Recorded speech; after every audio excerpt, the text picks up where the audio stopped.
തൃശൂർ പൂരത്തിന് വെടിക്കെട്ട് സാമഗ്രികൾ നിർമ്മിക്കുന്ന 5 വെടിമരുന്ന് പുരകളിലുണ്ടായ വലിയ സ്ഫോടനത്തിൽ 13 പേരുടെ മരണം സ്ഥിരീകരിച്ചു. മൃതദേഹങ്ങളും 3 പേരുടെ ശരീരാവശിഷ്ടങ്ങളും ലഭിച്ചുവെന്ന് തൃശൂർ ജില്ലാ കളക്ടർ ശിഖ സുരേന്ദ്രൻ അറിയിച്ചു. തൃശൂർ മെഡിക്കൽ കോളേജ് ആശുപത്രിയിൽ പ്രവേശിപ്പിച്ച 12 പേരിൽ 5 പേരുടെ നില അതീവ ഗുരുതരമാണ്. ഇവർക്ക് 70% പൊള്ളലേറ്റിട്ടുണ്ട്. ഉച്ചയ്ക്ക് 3:30-ക്കാണ് ആദ്യ സ്ഫോടനമുണ്ടാകുന്നത്. പിന്നീട് 2 മണിക്കൂറോളം തുടർച്ചയായിട്ടുള്ള സ്ഫോടനങ്ങൾ ഉണ്ടാവുകയും തീ പടരുകയും ചെയ്തു. വൈകിട്ട് 6 മണിയോടുകൂടി തീ അണച്ചു എങ്കിൽ പോലും ആ സ്ഥലത്ത് നിന്ന് വലിയ തോതിൽ പുക ഉയരുന്നുണ്ട്. ഇപ്പോഴും പൊട്ടാതെ കിടക്കുന്ന വെടിമരുന്ന് സാമഗ്രികളും വലിയ തോതിൽ ഭീഷണി ഉയർത്തുന്നു. തിരുവമ്പാടി ദേവസ്വം ബോർഡിന് വേണ്ടി വെടിക്കെട്ട് സാമഗ്രികൾ നിർമ്മിക്കുന്ന മുണ്ടത്തിക്കോടാണ് ഈ സ്ഫോടനം നടന്നത്. പ്രിയപ്പെട്ടവർ നഷ്ടപ്പെട്ടവരുടെ ദുഃഖത്തിൽ പങ്കുചേരുന്നുവെന്ന് പ്രധാനമന്ത്രി നരേന്ദ്രമോദി എക്സിൽ കുറിച്ചു. പരിക്കേറ്റവർ എത്രയും വേഗം സുഖം പ്രാപിക്കട്ടെ എന്നും പ്രധാനമന്ത്രി ആശംസിച്ചു. അപകടത്തിൽ മരിച്ചവരുടെ കുടുംബങ്ങൾക്ക് പ്രധാനമന്ത്രിയുടെ ദേശീയ ദുരിതാശ്വാസ നിധിയിൽ നിന്ന് 2 ലക്ഷം രൂപ വീതം ധനസഹായം നൽകുമെന്നും അദ്ദേഹം പ്രഖ്യാപിച്ചു. പരിക്കേറ്റവർക്ക് 50,000 രൂപ വീതവും നൽകും.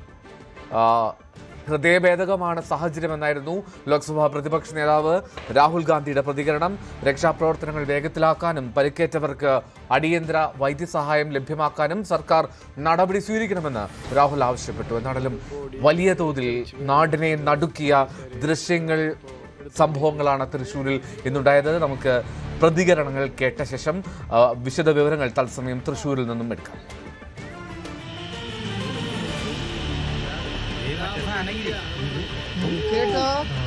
ഫയർ ഓഡിറ്റ് എല്ലാം ചെയ്ത ശേഷം മാത്രം മനസ്സിലാവും അതിൻ്റെ കാരണമെന്ന്. അതിൻ്റെ കൂടെ തന്നെ ഐ വിറ്റ്നസ് സ്റ്റേറ്റ്മെൻറ്റ് എല്ലാം എടുത്ത ശേഷം മാത്രം ഡീറ്റെയിൽ എന്താണ് മനസ്സിലാവും. ഈ സ്ഥിതിയിൽ നമുക്ക് എങ്ങനെ സംഭവിച്ചു ഒന്നും പറയാം. അത് കൃത്യം കണക്കില്ല.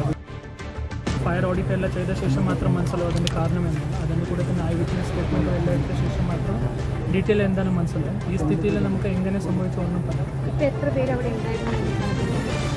അത് കൃത്യം കണക്കില്ല. ആ വലിയ ദുരന്തത്തിൽ നിന്നും തലനാരിഴയ്ക്ക് രക്ഷപ്പെട്ട ഒരാളുടെ പ്രതികരണം അത് വളരെ ശ്രദ്ധേയമായിരുന്നു. വളരെ പെട്ടെന്നായിരുന്നു സ്ഫോടനമുണ്ടായത് എന്നും വളരെ പെട്ടെന്ന് ഉണ്ടായ സ്ഫോടനത്തിൽ വളരെ സാഹസികമായിട്ടാണ് രക്ഷപ്പെട്ടതെന്നും അദ്ദേഹം പറയുന്നു. എന്നാലും ആ പ്രതികരണം കൂടി കേൾക്കാം.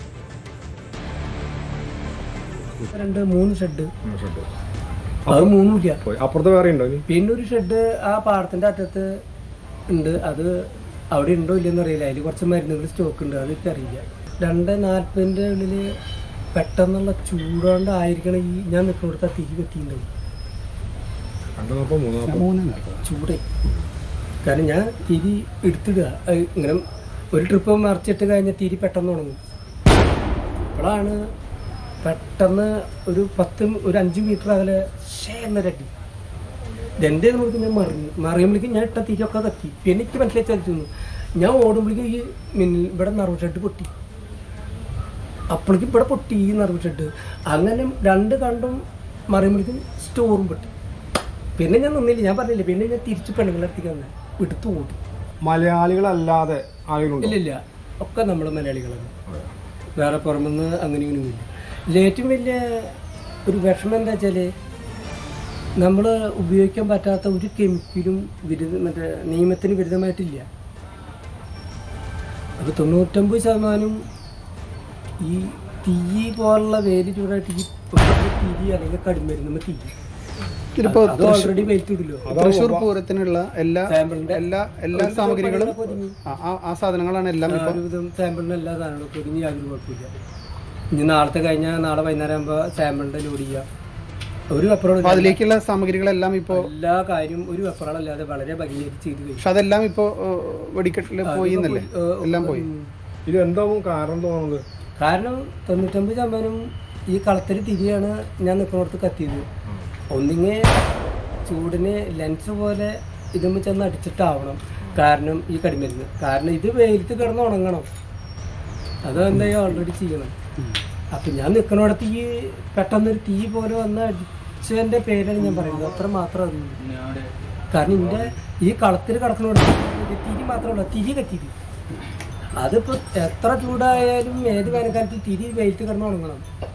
പക്ഷെ ആദ്യം വന്നത് എൻ്റെ അടുത്ത് ആ കളത്തിൽ എൻ്റെ അടുത്ത് തിരി കത്തിയത് 2-3 പരിക്കേറ്റവരുടെ ആരോഗ്യ വിവരങ്ങളിലൊക്കെ വിശദീകരിച്ചുകൊണ്ട് തൃശൂർ ജില്ലാ കളക്ടർ ശിഖ സുരേന്ദ്രൻ പ്രതികരണം നൽകിയിരുന്നു. തൊട്ടുമുമ്പ് അതിലേക്ക് അതിലൊരു 5 പേര് സീരിയസ് ആണ്, ഒരാൾ വെന്റിലേറ്ററിലാണ്. ഡ്രോൺ പരിശോധന, റോബോട്ടിക് പരിശോധനയൊക്കെ ഇന്ന് നടക്കാൻ സാധ്യത. ഡ്രോൺ പരിശോധന ഓൾറെഡി നടക്കുന്നുണ്ടായിരുന്നു. ഈ 5 പേരും ഈ ബേൺ ഐസിയുലാണോ? അതെ. ഈ ലൈസൻസി ആയിട്ടുള്ള വ്യക്തി ഒരു സ്വകാര്യ ആശുപത്രിയിലാണെന്ന് പറയുന്നത്. അദ്ദേഹത്തിന്റെ അവസ്ഥ എന്താണെന്ന് അങ്ങനെ എന്തെങ്കിലും വിവരങ്ങൾ ലഭിച്ചിട്ടുണ്ടോ? അത് ഞാനൊന്ന് പരിശോധിച്ചിട്ട് പറയാം.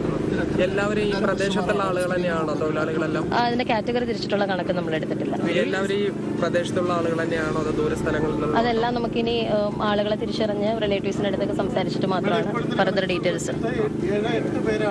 7 പേരാണ് നമുക്ക്. അത് എത്ര എണ്ണമാണെന്നുള്ളത് ഇപ്പം എനിക്ക് പറയാൻ പറ്റില്ല. DNA സാമ്പിളിംഗ് അടക്കമുള്ളത് ചെയ്തിട്ട് വേണം നമുക്ക് ആളുകളെ തിരിച്ചറിയാനായിട്ട്. അത് നമ്മൾ എത്രയും പെട്ടെന്ന് ചെയ്തു തീർക്കാൻ പറ്റുമോ അത്രയും പെട്ടെന്ന് നമ്മൾ ചെയ്തു തീർക്കും. നമ്മൾ മാക്സിമം അതിന് വേണ്ടിയുള്ള സജ്ജീകരണങ്ങൾ ഒരുക്കുന്നുണ്ട് ഇപ്പോൾ മെഡിക്കൽ കോളേജിൽ. അതിന്റെ എണ്ണം നമുക്കിപ്പോൾ പറയാറായിട്ടില്ല. ഇല്ല. ഓക്കെ.